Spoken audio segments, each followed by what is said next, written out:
É lógico que eu pretendo a regionalização, acho que ela, aliás, é cada vez mais urgente. Quando eu digo que nós não podemos ficar presos pela regionalização, é porque não tenhamos dúvidas. Neste momento ela não está no quadro político ou partidário, ou seja, os desígnios dos principais partidos, quando nos falam de regionalização, é um bocadinho como quando falam do desígnio do mar, é assim uma visão um pouco romântica e futurista, e portanto nós não podemos ficar presos por uma visão futurista, porque de facto não é isso que está na agenda dos partidos. Os principais partidos políticos são contra a regionalização. E os principais partidos políticos dominam e vão continuar a dominar, pelo menos nos próximos 2 anos, eu acho que não vai ser muito mais do que isso, acho que é capaz de depois haver uma alteração, mas vão continuar a dominar o panorama político nacional. Acresce também que depois temos que olhar para o eleitorado. E o eleitorado, desgastado como está, pela crise do Estado, pela crise da política, pela crise da administração, olha muitas vezes para a regionalização como, passa a expressão, e vou pôr entre comas, mais tachos. Temos, portanto, aqui um problema.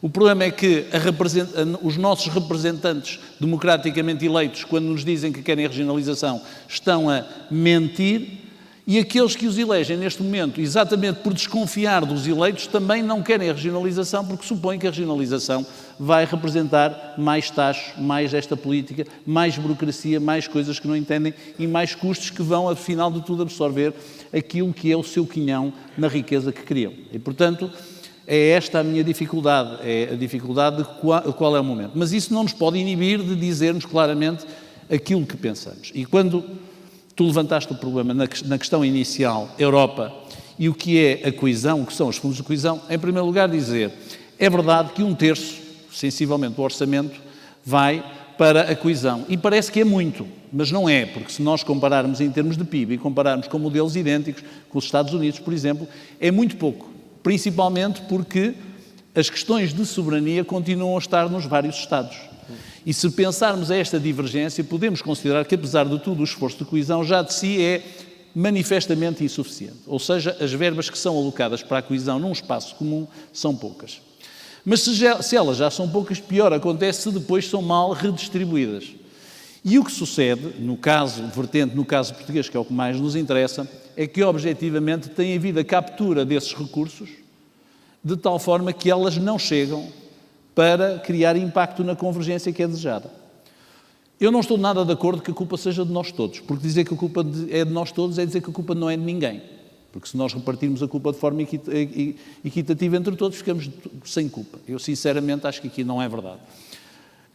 O que tem acontecido é que tem havido um discurso disléxico no país. Vejam bem, o Emílio falou, e tem toda a razão, aquilo que foi a evolução do Norte nos últimos anos. De facto, parece que somos uma fênix renascida, renascemos das cinzas, quando se dizia que a indústria ia acabar, quando se dizia que todo este modelo económico ia acabar. Afinal, foi este modelo que demonstrou maior resiliência. Mas, se assim é, deveria haver políticas nacionais, e não estamos apenas a falar em termos de coesão, estamos também a falar em termos de infraestruturas, em termos fiscais e tudo mais, que de alguma maneira promovessem este desígnio de que nós somos os principais atores. Se de facto nós temos este excedente na balança comercial, e se isso é desejável, e já percebemos que é a única forma de Portugal sair a longo prazo da crise, então seria normal que o desígnio estratégico nacional potenciasse políticas que fossem favoráveis a este modelo de desenvolvimento. Aquilo que nós vemos é que isso não sucede. Invariavelmente, sempre que há alguma margem, alguma folga, as políticas nacionais são aplicadas noutros desígnios que nada têm a ver com este desígnio que é anunciado. Portanto, há aqui uma dislexia, mas esta dislexia é uma dislexia que é muito mais preocupante quando nós vemos que ela se replica permanentemente. E vai-se replicar agora com o Portugal 2020, através da apropriação dos fundos temáticos e dos programas temáticos que vão ficar a ser governados numa região que, com todo o respeito, pouco ou nada percebe, pouco ou nada entende e nada quer deste modelo económico. Estamos a falar objetivamente no Compete. É uma vergonha que o Compete não fique, não precisava ficar na região norte, podia ficar na região centro. Mas é uma vergonha que, mais uma vez, fique concentrado numa região em que nós já sabemos depois como é que vai ser a escolha feita. E o facto da escolha ser feita numa determinada região, minhas senhoras e meus senhores, tem consequências práticas, tem consequências objetivas. Porque nós temos todo o direito à desconfiança. Vamos lá ver, podia ser no princípio, se isto fosse tudo começar agora, uma história de princípio, poderiam dizer assim, o Rui Moreira é um desconfiado por natureza. Eu não estou a ser desconfiado. Estou apenas a chegar à conclusão daquilo que foram os vários ciclos por que nós vivemos. E vamos entrar num novo ciclo e, mais uma vez, se verifica exatamente esse tipo de distorção. E a regionalização era muito importante exatamente para quê? Para nós nos podermos apropriar do quinhão a que temos direito. Só nesse sentido é que a regionalização era importante. Porque a União Europeia nunca o vai fazer. A União Europeia vai entregar o dinheiro sempre dizendo assim, nós entregamos aos Estados e cada um dos Estados há de ele próprio organizar dentro do seu território a sua política de coesão. E se não fosse assim, nós reclamaríamos que não estavam a respeitar a nossa soberania. Só que depois os fundos que chegam para a coesão têm sido utilizados para promover objetivamente a descoesão. E isto vai a tal ponto que eu às vezes me questiono. Questiono se não há uma mão negra que esteja interessado de facto em que haja regiões de coesão. Para Portugal poder atrair fundos de coesão que depois são aplicados invariavelmente para benefício das regiões que não são as regiões de coesão. Esta tem sido a prática e, portanto, não está aqui em dúvida. Eu não ponho em dúvida as palavras do Emílio, nem me questiono aqui o protagonista A, o ministro B ou o secretário de Estado C. Não é essa a questão. A questão é que o sistema político se organizou desta forma. Todo o sistema eleitoral se organizou desta forma. Toda a organização partidária se organizou desta forma. É ela que domina a máquina do Estado e este Estado apropria-se exatamente destes recursos desta forma, que diverge exatamente com aquilo que deviam ser as políticas de coesão europeia, de que nós devíamos ter sido objetivamente receptores. O nosso objetivo não é recebermos fundos de coesão, é que a nossa região deixe de ter direito a eles. Esta é que é a realidade. O ideal para nós não é continuarmos a ter fundos de coesão, é deixarmos de os ter. E deixarmos de os ter é nós não precisarmos deles e dizermos nós já não precisamos. De facto, precisamos de uma menor intervenção.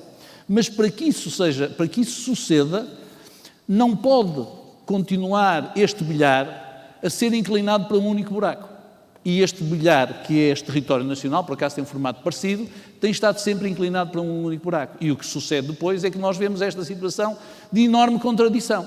Afinal, é esta região a tal fênix renascida, é daqui que se exporta, é aqui que as empresas, ao contrário do que se diziam, não foram à falência, já ninguém diz que os industriais da têxtil estouraram dinheiro nos Ferrari, já não é isso que se diz, afinal investiram em máquinas e vêm-se aflitos para serem competitivos e conseguiram descobrir novos mercados, desbravar novos mercados, mas depois quando vamos olhar à estatística, vamos perceber o que é que nós recebemos muito pouco. E recebemos pouco em termos de fundo de coesão, recebemos muito pouco em termos de infraestruturas e nas grandes opções estratégicas. E para as grandes opções estratégicas, eu diria apenas, para terminar esta minha primeira intervenção, um exemplo. Sabemos muito bem que o Estado nos próximos anos não vai poder fazer grandes investimentos. Nós todos o sabemos, em infraestruturas. E eu não vou discutir se o que foi feito bem ou foi feito mal. A história, um dia far-se-á a história. E eu acho que alguns muito bons investimentos foram feitos, são muito bons, muito melhores do que as pessoas pensam, e há outros que não foram feitos, deviam ter sido feitos. Mas não interessa agora. Olhemos ao futuro. Neste momento, objetivamente, Portugal tem uma necessidade imperiosa de ser competitivo no comércio internacional para além das nossas fronteiras da União Europeia. Porque sabemos que na União Europeia nós somos extraordinariamente vulneráveis e somos uma pequena economia. E tem sido esse o crescimento. O nosso comércio externo tem crescido aonde? Nos mercados não tradicionais. Mercados esses que precisam, acima de tudo, de uma coisa, de uma porta de saída. A principal porta de saída do comércio externo português, principalmente em termos de produtos industriais, é Leixões. Qual é a grande prioridade em termos portuários? É construir um porto no Barreiro para fazer uma reabilitação urbana em Lisboa à conta do Orçamento Geral do Estado. É só isto. Mais nada. E isto que objetivamente é um crime económico é defendido por aqueles que andam a discutir exatamente aquilo que dizem que foram os maus investimentos que foram feitos ao longo das últimas 3 décadas, mas são sempre os mesmos. E, portanto, mais uma vez, eu espero, e envolvi-me muito, e está ali o Dr. Miguel Cadilho, que se envolveu muito comigo nisso, quando nós conseguimos demonstrar que a OTA era um erro, foi à última hora, e, portanto, eu espero que alguém no país tenha o bom senso de perceber que, ainda por cima agora que temos muito menos recursos, que já gastamos quase tudo o que tínhamos, estamos na altura de fazer algumas opções objetivas. E não é por o Porto de Leixões ser no Norte. Não é por isso. É porque, objetivamente, é esta a porta de saída. E se nós não formos capazes de pôr isto na agenda, se não formos capazes de discutir isto em ano de eleições, se andarmos a discutir coisas etéreas, perdemos tempo. E é por isso que eu não me perco tanto a discutir a regionalização, mas obrigar a compromissos objetivos por parte dos nossos governantes e objetivos que têm a ver com uma realidade prática, com uma realidade absolutamente palpável e que é indiscutível e que, ao fim e ao cabo, equivale àquilo que é o anúncio dos desígnios estratégicos. O que não podem continuar a dizer é: o desígnio estratégico é o Norte, são muito trabalhadores, exportam muito, são os tipos simpáticos, não fazem greve, trabalham imenso, até conseguem exportar. Tudo bem, depois fecham-se os gabinetes. O que é que fazem? Decidem fazer os investimentos que não contribuem em nada para este desígnio. E esta dislexia pode continuar. Em primeiro lugar, trabalhar a Liga de Cidades, creio que o temos feito, com contactos com cidades, quer dentro do país, na região norte, quer fora. Dou o exemplo de Viseu, com quem temos tido uma cooperação estratégica muito profunda, e não está na região norte, está na região centro, mas também com relação transfronteiriça com a cidade da Corunha. Estive lá 4 vezes no espaço de um ano e pouco, ou com outras cidades, por exemplo, Tours, em França, que foi uma cidade que nós identificamos como importante. Portanto, a Liga de Cidades deve continuar. Porquê? Porque as cidades há áreas em que concorrem entre si, e há áreas em que as mesmas duas cidades devem ser cúmplices em determinadas estratégias. E isto também inclui Lisboa nisto. Há matérias em que Porto e Lisboa são cúmplices. Por exemplo, na questão do IMT, que é uma questão que está na berra, ou na questão da eficiência energética, ou na questão dos transportes públicos. Portanto, não há uma incoerência entre as cidades ao mesmo tempo, entre duas cidades, haver momentos em que colaboram entre si e haver momentos em que entre si concorrem em setores diferentes. Isto é perfeitamente razoável que assim seja, e é uma visão, se quiserem, muito ansiática do que são as cidades de hoje, cidades que cada vez mais são olhadas pelos seus municípios como sedes de novas competências que eles antes viam nos Estados e hoje querem mais próxima da porta e compreendem que provavelmente a coisa pode ser mais bem resolvida na sua proximidade. E o mesmo se passa relativamente às agências de investimento. O Invest Porto e o Invest Braga, por exemplo, colaboram entre si, que fique claro, não concorrem entre si. É evidente que surgir aqui um investidor, e ainda há tempos nos surgiu aqui um investidor, infelizmente não o conseguimos atrair, porque por outras razões, por razões nacionais, foi atraído para Évora, pronto, mas vai para Évora, ao menos fica em Portugal, mas nós tentamos atraí-lo aqui para esta região, mas quando percebemos que não tínhamos território disponível, terreno disponível na cidade do Porto, para albergar essa empresa, imediatamente nos pusemos em contacto com municípios limítrofes. E, por exemplo, em Matosinhos havia. Porquê? Porque o nosso entendimento é que, se esta empresa vier para as proximidades, ela traz, de facto, riqueza acrescida para a cidade. Porquê? Porque as pessoas vão consumir na cidade, ou vão dormir na cidade, ou vão ter os filhos nas escolas na cidade, ou vão utilizar os nossos hospitais, vão utilizar os museus e vão beber da nossa cultura. Portanto, não há esta visão. Seria perigoso, tens razão, se houvesse uma visão muito territorializada disto, mas não há. E é nesse sentido. Agora, o que nós temos que ser capazes, não quero com isto estar a dizer que o AICEP não cumpre a sua missão, agora o que nós precisamos de facto é que fazer diplomacia económica um pouco mais micro do que faz o AICEP. E isso parece-nos interessante. Porquê? Quando nós olhamos, isto começou, está ali o professor Alberto Castro, que se lembra, isto começou a ser pensado também com o Manuel Ferreira da Silva, quando eu era presidente da Associação Comercial do Porto. Nós começamos a pensar o que é que tornava o Porto atraente a um investidor. Porque, de facto, às vezes vale a pena perguntar. Porquê é que um investidor há de vir para o Porto? Esta é uma questão que nós continuamos. E havia coisas que eram absolutamente óbvias. Quais são as coisas mais óbvias? Tem mão de obra qualificada a um preço altamente competitivo. Tem universidades competentes, e isto parecia e esgotava-se mais ou menos por aí. Mas nós começamos a perceber que era preciso ir muito mais além disto no cardápio que faz a concorrência entre cidades desta dimensão. E percebemos rapidamente que coisas como o facto de haver escolas de língua estrangeira era extraordinariamente importante por causa dos expatriados, que só admitem vir para uma cidade se o filho puder aprender francês se ele for francófono, ou inglês se for dessa língua, ou alemão. Isto era um exemplo. Mas depois fomos mais além, fomos perceber que havia outras coisas que eram extremamente interessantes sobre o ponto de vista da competitividade. Os índices de saúde, os índices de segurança. Quando estamos a falar de segurança, estamos a falar de segurança no sentido lato. Por exemplo, o risco de tragédias climatéricas ou de factos naturais. Por exemplo, nós temos muito poucas catástrofes naturais. Tudo isto são coisas que nós conseguimos explicar ao investidor e juntamos aqui um conjunto de outros fatores. E depois também a atratividade cultural da cidade. As pessoas gostam de ir para cidades confortáveis e cidades interessantes. E, portanto, depois o que nós precisamos é de conjugar esta estratégia e dizer, se nós queremos uma cidade confortável e interessante, não é apenas para quem quer vir para cá, é também para quem cá está. Portanto, esta ideia de transformar a cidade num ambiente confortável e interessante. Se depois a fábrica for situada em Rio Tinto, ou se for situada do lado de cá, da circunvalação, é mais ou menos irrelevante. Temos que ter esta noção de que isto não é muito importante. E aí a CCDR tem também essa visão e temos falado sobre isso. Portanto, não me parece que haja aqui, não deve ser este esforço que está a ser feito, não deve ser visto como o retalhar do território. Bem pelo contrário, agora é compor as competências e, de facto, temos argumentos de venda junto daqueles que tomam as decisões. E o facto do Porto estar hoje debaixo do limelight, ser mais observado em termos de revistas internacionais, das pessoas que nos visitam, que vêm cá, é ótimo. Porquê? Porque a visibilidade induz o interesse e o interesse induz a procura. O Porto é um território, vamos lá ver, é um território com 42 km². É um território em que vivem mais que 225 mil pessoas, porque não são contados os estudantes. Vivem 250 mil pessoas. A Câmara Municipal do Porto tem um orçamento, amanhã vai aumentar para 220 milhões. Portanto, estamos a falar, apesar de tudo, num espaço, numa dimensão demasiadamente micro para poder ser vista isolada. Agora, o que pode, na medida em que tem grande visibilidade, porque tem esta visibilidade que lhe chegou por variadíssimas razões, pode usar esta visibilidade como argumento de venda e de fixação, e é isso que estamos a fazer. Portanto, não me parece, sinceramente, que haja aqui este perigo de que já falamos, de cada um, de repente, fazer estratégias alternativas. O caso de Invest Braga e Invest Porto é um bom exemplo de colaboração estratégica, em que nós trocamos, como se costuma dizer, trocamos cromos, porque trocamos informações, e trocamos informações com outros municípios.